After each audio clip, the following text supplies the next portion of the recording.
ቁዘማ ህግደፍ ንብዓት ሓርገጽ ብይርቃለም ፍስሓ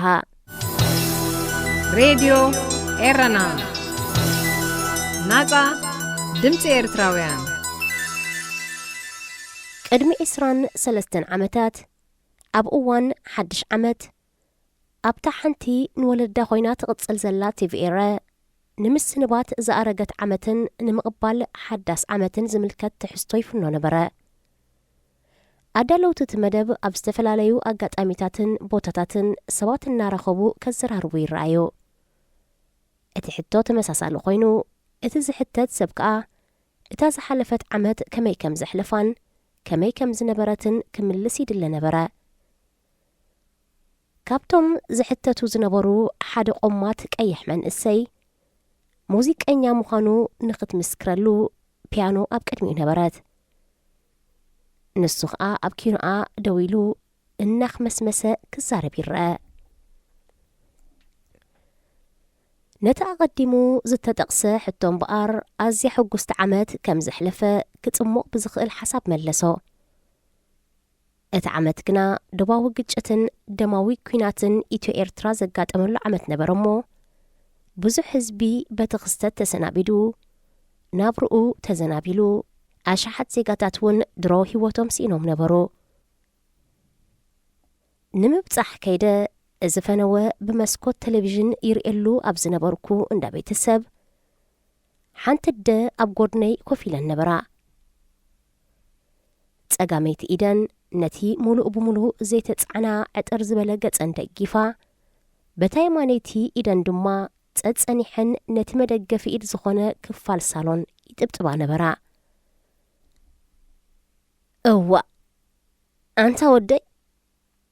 ኢለን ጀመራ እሞ እናተጋናሓ ምስ ነፍሰን ብዝጥዕም ኣዘራርባ ኣረምረማ።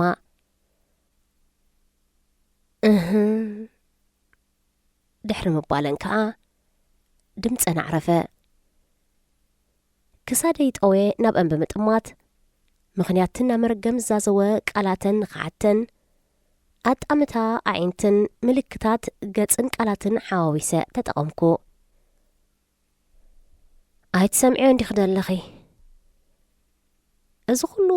ዘይሓሰብናዮ ኹናት ተኣጒድና መንእስያት እናተቖልቡስ ንዓመታ ከምዚ ዓመት ክትኮነለይ ምነ ይበሃል እዩ። መሳትኡ ዶ ይኮኑ ዝስጡሕ ዘለዉ ሓተታን እሞ ነቲ ኣብ ምቾት ከም ዘሎ ዘመላኽት ተኽለሰብነቱ ምኽንያት ገይረን ብጸርፊ ተማዓትኦ። ሓቁ ንሱ ደኣ ኣብ ከተማ ኮይኑ ዘበጥበጥ ይብላ ኣሎ። ንወንዶ ነብሱ ነግረሉ ኣዲኡ ንወዲ ሓቂፋላ። ይመለሱ ደኣ እቶም ደቅና እምበር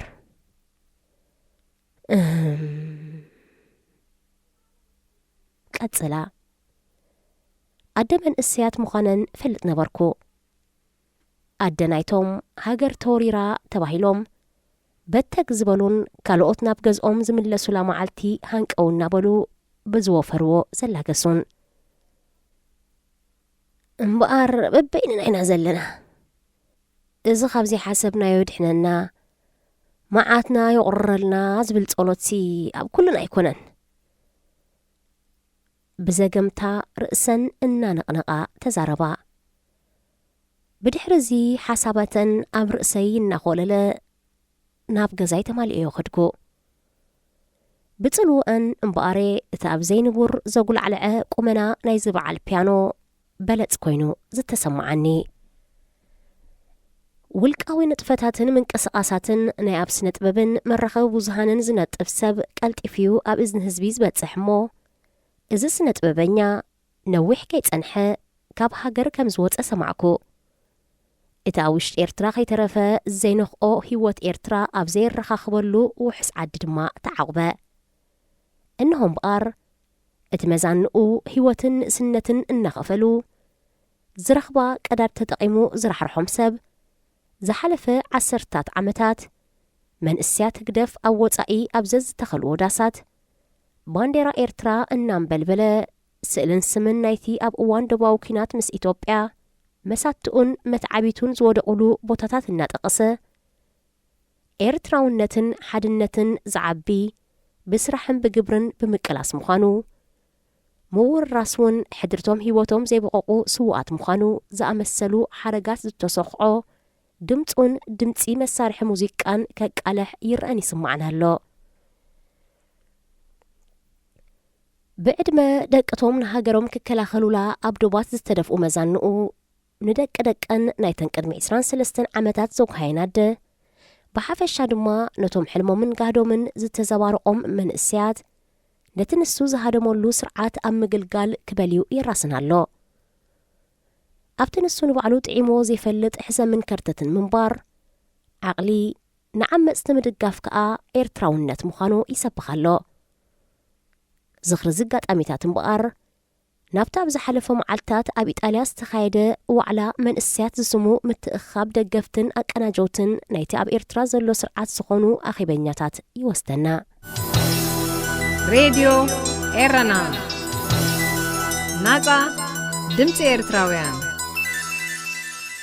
ኣፍሪቃ ለኸ ሓርነትን መሪሕነት ብዕላማን ጭርሖ ናይቲ ዋዕላ ዝተሰመየ ምትእኻብ እዩ ነይሩ። ጽምብላሊዕሲ እንታያ ዘይከደነት እንታያ ኸይከደነት ምድሪ ኸደነት ከይበልካ ዝሕለፍ ድማ ኣይነበረን። ናብቲ ንጥፈታትን መልእኽትታትን እቲ ምትእኻብ ናብ ዝጠመተ ትዕዝብቲ ቅድሚ ምሕላፍ ንምዝዛም እቲ ምትእኻብ ከምኡውን እንግሊዝን ሩዋንዳን ንምጥራዝ ወይ ከዓ ምስጓግ ስደተኛታት ኣመልኪተን ንዝገበርኦ ስምምዕ ንምኹናን ዝሓለፈ ሶኒ 18 መያዝያ ብኣፈኛ ስርዓት ግደፍ ካብ ኣስመራ ብዛዕባ ዝወፀ 2 መግለፂታት ገለ ክንብል። እቲ ህግደፍ ጠንቅን ምኽንያትን ስደት ከርተት ባርነትን ድኽነትን ኣማኢት ኣሽሓት ዜጋታት ኤርትራ እንክነሱ ከይሓፈረ ሓላይን ተጠባቕን ስደተኛታት ክኸውን ዝፈተነሉ መግለፂ ኣብ ናይ ኤርትራውያን መራኸቢ ብዙሃን መላገፂ ኮይኑ ቀኒሎ። እዚ ስርዓት ኣርእስቲ ንምዃን ወይ ኣቓልቦ ንምጥምዛዝ ጥራይ ብዝመስል ኣገባብ ወትሩ ምስ ተግባሩ ዝገራጮ መልእኽትታት ምትሕላፍ ቀንዲ ዋኒኑ ዝገበሮ ይመስል። ኣብ መንጎቲ ብዙሕ ተመሳሳሊ ዛዕባታት እምበኣር እዚ መግለፂ እዚ ምስ ተዓሚ ጉንበት 2021 ብምኽንያት ዓለማዊ መዓልቲ ነጻ ፕረስ እዛ ኣብ መንጎቲ ብዙሕ እክያታ ንመላእ ዓለም ስደተኛታት ብምክፋል እትፍለጥ ግናኸ ንስደተኛታት እትጣበቕ መሲላ ክትርአ ትደሊ ዘላ ልሳን ዘመሓላለፈቶ መልእኽቲ ግርም ገይሩ ይመሳሰል። ኣብቲ ግዜ ሲፒጄ ዝተባሃለ ንመሰል ጋዜጠኛታት ዝጣበቕ ትካል ሃገራት ኣብ ምግላጽ ሓሳባትን ምምያን ከምኡውን ኣብ ምኽባር ሰብኣዊ መሰላትን ኣብ ዝኽተልኦ ኣገባብ ተሞርኪሱ ብዘውፅኦ ዝርዝር ደረጃታት ኤርትራ ካብ 180 ሃገራት መበል 180 ተሰሪዓ ነበረት። ብዛዕባቲ ኣብ ኤርትራ ዜጋታት ብሰንኪ ዘይተጻብኣ ሓሳባቶም ዋላ እውን ብምኽንያት ገና ናብ ግዳም ከይወፀ ኣብ ውሽጦም ተቐቢሩ ዝነብር ዝተፈለየ ኣመለኻኽትኦም ከይተረፈ ዝኸፍልዎ ዋጋ ጥልቕ ዝበለ ኣፍልጦ ዘይነበሮም ወጻእተኛታት ነታ ንኤርትራ ጥራይ ቀዲማ ብሓደ ደረጃ ሒሻ ዝተሰርዐት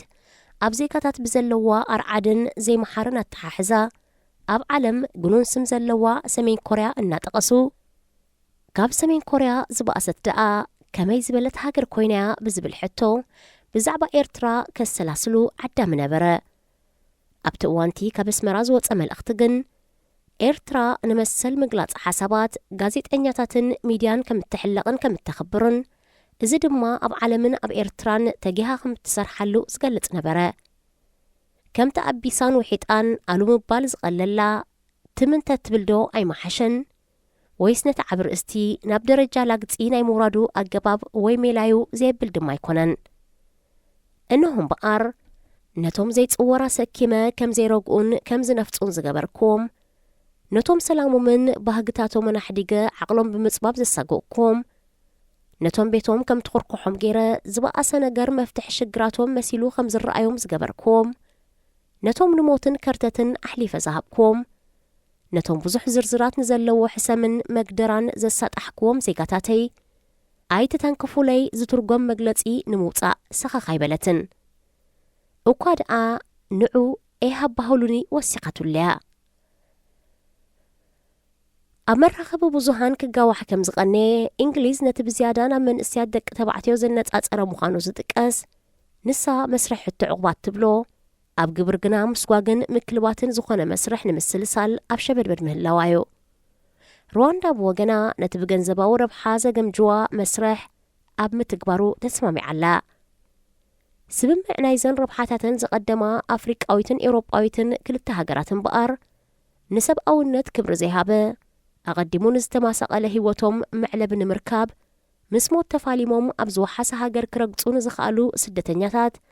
ዳግማይ ናብ መጻኢኡ ዘይነጸረን መወዳእትኡ ዘይፍለጥን ዝተጐሳቐለ ህይወት ምድርባይ ማለት እዩ ናይታ ንዜጋታቱ በቲ ሓደ ሓዊ በቲ ካልእ ድማ ጸድፊ ጥራይ ዝዓይነቱ ኣማራጺ ሂቡ ንሽግር ብዘቃልዕ ስርዓት እትጭቆን ዘላ ኤርትራ ዜጋታት ምስ ዝኾኑ ኸዓ ኣዝዩ ዝኸበደ ወፅዓ ይኸውን መንግስቲ ኣልቦ ዝኾነ ዜጋ ኤርትራ መናገድተን ዜጋታተን ብሰላም ዝነብሩለን ሃገራት ኮይኑ ምርኣይ ድማ ኣመና ዝሕምም እዩ ጠንቅን ምኽንያትን ናይ ዝኹሉ ደራዕ ዝኾነ ስርዓት ምስ ተጣበቕቲ ሰብኣዊ መሰላት ሓቢሩ ክቕዝም ምርኣይ ከዓ ኣመና ዘገርም እዩ ኤርትራውያን ኣብ ፈቐዶም ዓስክራት ስደተኛታት ጎረባብቲ ሃገራት ይከላበቱን ይሞቱን ኣለዉ ናብ ኤውሮጳ ንምስጋር ተመሳሳሊ ዕጫ ይበጽሖምን ንዝኸፍአ ስቓይ ይሳጥሑን ኣለዉ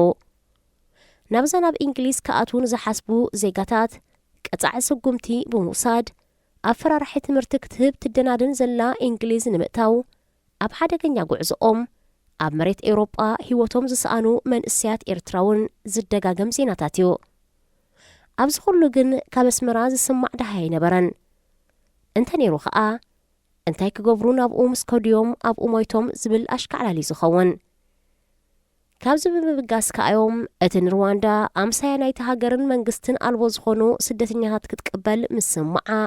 ካብ እንግሊዝ ዝወሃባ 120 ሚልዮን ፓውንድ ኤርትራ ነቶም እናቐርሰመትን ብኣፈሙዝ እናሰሓተትን ዘባረረቶም ዜጋታታ ክትቅበል እሞ እቲ ዝተጠቕሰ ብዝሒ ገንዘብ ክትውሃብ እንተትሕተት መልሳ እንታይ ምኾነ ዝብሉ ሓተቲ ዘይተሳእኖ ሬድዮ ኤረና ናጻ ድምፂ ኤርትራውያን እታ ካልእቲ ኣብ ተመሳሳሊ ዕለት ብተመሳሳሊ ልሳን ማለት ሚኒስትሪ ዜና ኤርትራ ዝወጻት መግለጺ ነቲ ዋዕላ መንእስያ ትግደፍ ኣብ ኤውሮጳ ምዃኑ ዝተጠቕሰ ግና ካብ ካልኦት ክፍለ ዓለማት እውን ዝተሳተፍዎ ኣብ ከተማ ሮማ ክካየድ ዝቐነየ ምትእኽኻብ ናይ ምዝዛሙ ሓበሬታን ናይ መቀነጃው መልእኽትን እዩ መቸም እዚ መግለጺ ኣብ ውሽጢ ኤርትራ ጥራዩ ክሰርሕ ዝኽእል ዝነበረ እቲ ኣብ ግዳም ዝነብር ኤርትራዊ ናይ ገዛእ ርእሱ ትዕዝብቲ ኣለዎ ስለዚ ኸዓ ናይ መንእስያት ዋዕላ ከም ዘይነበረ ፈሊጡ እዩ እቲ ዋዕላ ኣብ ወጻእ ተወሊዶም ዝዓበዩ ካብ ባህልን ቋንቋን ዓዶም ከይርሕቁ ወለዶም ዝፈርሑሎም ቁንጠሮ መንእስያት እዚ ማለት ከዓ ከምቶም ብዙሕ ግዜ ኣብ ናይ ኤርትራ መራኸቢ ብዙሃን መጎስጎስ ክኾኑ ዝረኣዩ ምእንቲ ክቕፅዑ ብወለዶም ናብ ሳዋ ዝስደዱ እሞ ሃገራዊ ግቦኦም ክፍጽሙ ትምህርቶም ኣቋሪጾም ከም ዝመፁ ከምስሉ ዝፍትኑ መንእስያት ወፃ ማለት እዩ ካልኦት ድማ ነቶም መንእስያት ኣሰንዮም ዝመፁ ዝመስሉ እቲ ኣብቲ መድረኽ ብዝተፈላለዩ ሰባት ዝቐርብ ሓሳባትን ወረቓቕትን ዘይምልከቶም ምናልባት ናብ ኤርትራ ንዝውጥንዎ መገሻ ዕርቡን ክኾኖም ኣብቲ ቦታ ዝተረኽብዮም ካብ ዝብል ምኽንያት ንላዕሊ ክግለጹ ዘጸጉሙ ሽማግሌታት እዮም ዝነበሩ ካልኦት ንሳቶም ዘይተሰቕልዋ ባቡር እንተጸደፈት ንሶም ዘይተሰቕልዋ መርከቡን እንተሰጠመት ዘይእዝኖም ኣበሎም ዝለቕሙ ወይ ስልጣን ዘንባሃቑ ንእስነትን ሽምግልናን ዘይውክሎም ሰባት እዮም ዝነበሩ እቶም ሽማግለታት ስርዓትን ሃገርን በብስሙ ምጽዋዕ ኣይኮነሎምን ወይ ኣይደልዮን እቶም መንእስያት ተወለድቲ ወፃእ ድማ እቲ ኣብተን ተወሊዶም ዝዓበዩለን ሃገራት ዝፈልጥዎ ሕግን ስርዓትን ኣብታ ናይ መቦቆል ዓዶም ዝኾነት ኤርትራ ከም ዘይሰርሕ ተነጊርዎምስ ዝኣመኑ ይመስሉ እቶም ንኣበልን ንስልጣንን ዝሰርሑ ሳልሳይ ጉጅለ ናይ ዝኣኸበኛ ዘቆሙ ተለኣኽቲ ድማ ኩሉ ካብ ናይ ህግደፍ ዝተፈለየ ኣተሓሳስባ ዘለዎ ኩሉ ኣብ ኤርትራ ለውጢ ክመፅን ፍትሒ ክነግስን ዝፅውዕን ዝቃልስን ዜጋ ዘይ ኤርትራዊ ምዃኑ ኣብ ልብና ኣሽቱን ገርህታትን ከስርፁ ይርህፁ ብቓላቶም ድማ እቲ ዓብላሊ ቁፅሪ ዘለዎ ደላይ ፍትሒ ቁንጣሮ እቲ ዓማፂ ህዝብን ሃገርን ክእለለዎ ዝበለ ኩሉ ድማ ወዲ ጎረቤት ሃገር እዩ ብዘይካዚ ካብ ሃገሮም ድሕሪ ምንፋጾም